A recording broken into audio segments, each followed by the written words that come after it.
Bwana Yesu asifiwe. Ninakusalimu kwa jina la Yesu Kristo wa Nazareti. Mungu ni mwema, Mungu ni mwaminifu, ameendelea kutupa neema na kibali cha kuendelea kuwepo katika siku ya leo. Namshukuru Mungu sana kwa ajili ya neema hii na kwa ajili ya kibali hiki ambacho ametupatia cha kuwepo katika siku ya leo. Kama kawaida, kwa majina yangu ninaitwa Mchungaji Jackson Komando. Leo kuna kitu ambacho nataka tukizungumzie, lakini kile ambacho umesoma kwenye cha habari kuhusu nyumba ya Kisina Shusho ndicho hicho ambacho naenda kukuonyesha. Naenda kuonyesha nyumba ya Kisina Shusho ambayo amenunua Marekani. Pesa na vishawishi. Pesa inainua kiburi. Pesa inainua kiburi. Kwa hiyo nadhani mtumishi wa Mungu tayari dunia imeshamkamata. Dunia imeshamkamata. Neno la Mungu limeshasema pia msipende dunia wala mambo ya katika dunia.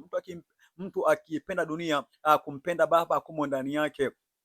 Na dunia inapita pamoja na tamaa zake, lakini yeye afanye mapenzi ya Mungu anadumu milele na hata milele. Kwa hiyo naona mtumishi huyu wa Mungu Kisina Shusho tayari dunia imemkamata kiburi, ameanza kuonyesha kiburi,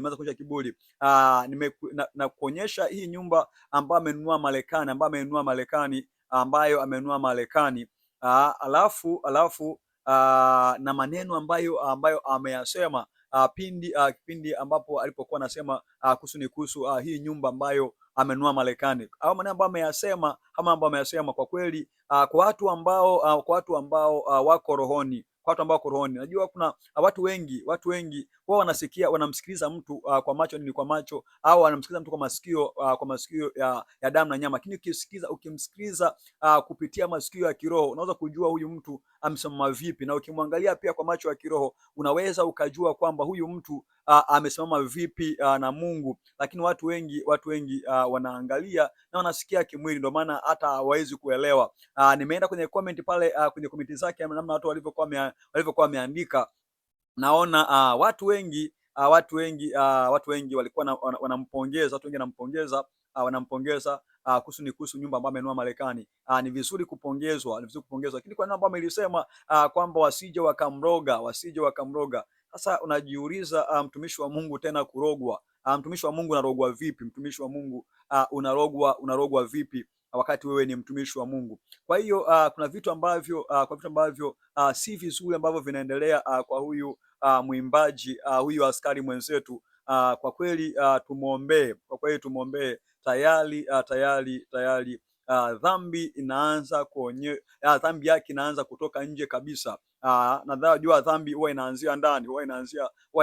Anguko la mtu linaanzia ndani, kisha akitoka ndani ndio inakuja dhahiri. Ndio maana hakuna lililostirika ambayo towekwa wazi. Kila kitu ambacho kimestirika kitawekwa wazi. Yaani maneno ya Bwana Yesu ambaye aliyasema. Kwa hiyo kila kitu ambacho mtu akifanya asirini, hicho kitu kitadhihirishwa, kitaonekana tu. Kwa hiyo dhambi yake ilikuwa iko ndani, sasa tayari iko nje. Mpaka mtu unafikia hatua unajiuliza, kweli ndio huyu ama ni mwingine, ama kuna mtu ambaye kuna watu ambao wamechukua akaunti yake, wanaanza kuweka vitu ambavyo sivyo kuhusu zile nyimbo za Diamond ambazo nyimbo ya Diamond ambayo ameiweka ya kwamba mapenzi sio yanauma mapenzi yanauma vibaya. Kwa hiyo subiri niende kukuwekea hiyo video ili kwamba uende kuiangalia.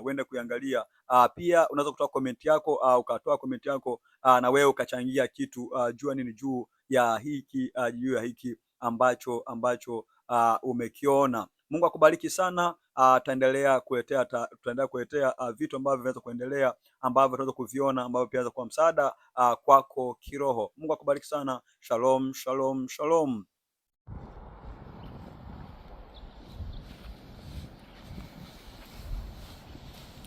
Mtumishi.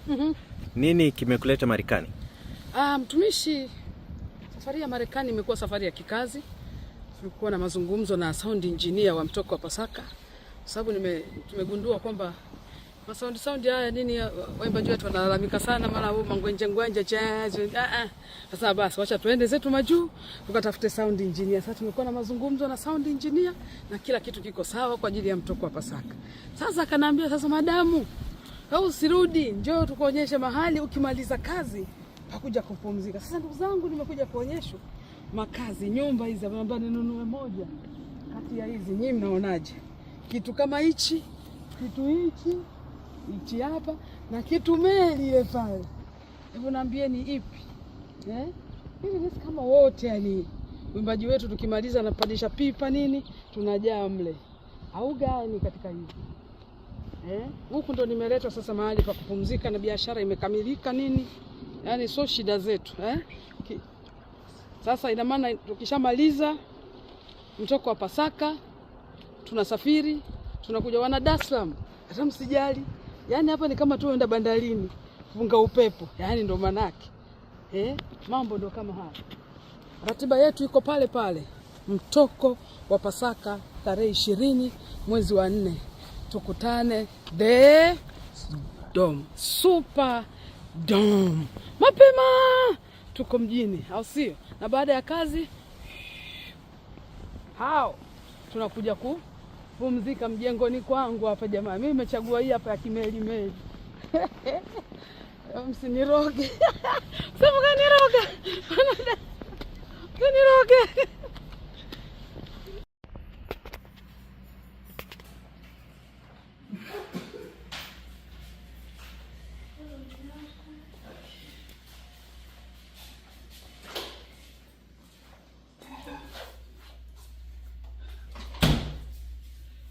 So ile mipango yetu lazima tuweke sawa. Kabisa. Ni sawa? Kabisa. Sasa hapa tusiku hebu acha tumbuki sasa.